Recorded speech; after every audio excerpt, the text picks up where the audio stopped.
Hey, good morning. It is another time. It's time for another 2-9 Tuesday. Unfortunately, today is Wednesday, and so I missed it by a day. Had a really cool stuff going on yesterday, but it got me.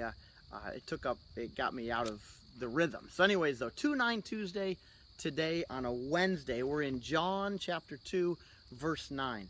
I'm out here today in front of a dumpster. And you think, wow, you have stooped to a new low. Well, there's a reason for it, and I hope to show it to you in John chapter 2, verse 9. This is the story of Jesus' first miracle. This is where Jesus changed the water into wine at the wedding banquet. And I want you to see there's an oftentimes hidden, not even seen principle that's very important in this miracle. So anyways, you know the story. Jesus is at this banquet, at the wedding. The guests run out of wine. It's a very embarrassing situation. It's a terrible thing. Jesus' mother tells him to go to Jesus and do whatever he says. With that, Jesus took the big jugs of water, and as the servants poured them, it turned into wine, and wasn't just wine, it was the best anybody had ever had. But watch this principle. They did this, they poured it, and the master of the banquet tasted the water that had been turned into wine. He did not realize where it had come from, though the servants who had drawn the water knew. And then he went on to say, hey, this is the best wine ever. I want you to see this. The master of the banquet didn't know that a miracle happened. The people who drank the wine didn't know that a miracle happened. So let's say hundreds, maybe even thousands of people were at this banquet. Nobody knew that a miracle had happened except the servants who did what Jesus said. So in what I want you to see here I am with sirens going off, the whole thing. What I want you to see is that the miracle happened, but only the servants knew that it happened. They were the only ones who knew about this miracle.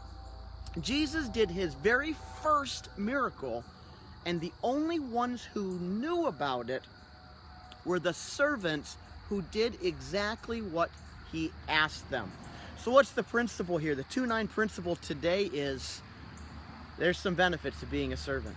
There's some benefits to doing the work. There's some benefits to doing the menial tasks. There's some benefits to taking the garbage out. There's some benefits for serving the meal.